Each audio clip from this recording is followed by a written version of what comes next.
Welcome back to room transformation series episode 2. ನಾನು ಎಲ್ಲಿ stop ಮಾಡಿದ್ನೋ ಅಲ್ಲಿಂದ ಸ್ಟಾರ್ಟ್ ಮಾಡ್ತಾ ಇದ್ದೀನಿ. ಕರ್ಟನ್ಸ್ ಎಲ್ಲ ರಿಮೂವ್ ಮಾಡಿ ಹ್ಯಾಂಗಿಂಗ್ಸ್ ಎಲ್ಲ ತೆಗೆದು ರೂಮಲ್ಲಿ ಧೂಳೆಲ್ಲ ಹೊಡೆದು ನೀಟಾಗಿ ಕ್ಲೀನ್ ಮಾಡಿದೆ.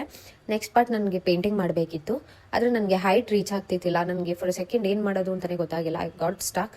Then I was sitting there and thinking. I remember 2 days back ನಾನೊಂದು ಸ್ಟಡಿ ಟೇಬಲ್ ಪರ್ಚೇಸ್ ಮಾಡಿದ್ದೆ ರೂಮ್ ಟ್ರಾನ್ಸ್ಫಾರ್ಮೇಷನ್ಗೆ ಅಂತಲೇ. ಅದನ್ನ ನಾನು ಹಾಲಲ್ಲಿ ಇಟ್ಟಿದ್ದೆ. ಅದನ್ನ ತಂದು ನಾನು ರೂಮ್ಗೆ ಶಿಫ್ಟ್ ಮಾಡಿ then I check the height. Because ನನಗೆ ಫಾರ್ ದ ಫಸ್ಟ್ ಟೈಮ್ ನಾನು ಪೇಂಟಿಂಗ್ ಮಾಡ್ತಿರೋದ್ರಿಂದ I don't want to smudge, ಗೋಡೆಯಿಂದ ಸೀಲಿಂಗ್ ಪೇಂಟ್ ಸ್ಮಡ್ಜ್ ಮಾಡೋದು ಆಗಬಾರ್ದು ಅಂತ ನಾನು ಏನಾದರೂ ಸ್ಟಿಕ್ಕರ್ ಪ್ಲಾಸ್ಟರ್ ಏನಾದರೂ ಅನಿಸಿ ಅದನ್ನ ಸೆಕ್ಯೂರ್ ಮಾಡಬೇಕಿತ್ತು. Even cupboard side also.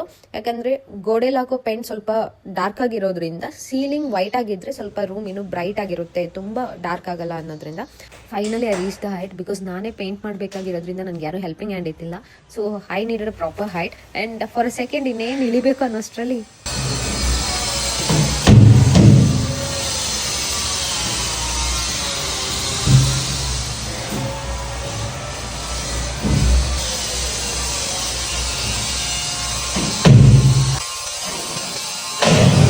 Balance ತಪ್ಪಿರೋದನ್ನ notice ಮಾಡಿದೆ. ಒಂದು ಸೈಡ್ ಗ್ಯಾಪ್ ಜಾಸ್ತಿ ಇದೆ, ಅದನ್ನ ಗೋಡೆ ಸೈಡ್ ತಿರುಗಿಸಿ ಇಟ್ಬಿಟ್ಟು ಅದನ್ನ ಗೋಡೆಗೆ ಅಟ್ಯಾಚ್ ಆಗಿಡಬೇಕಿತ್ತು. ಬಟ್ ಪೇಂಟಿಂಗ್ ಮಾಡುವಾಗ ದಿಸ್ ಡಸ್ ನಾಟ್ ವರ್ಕ್.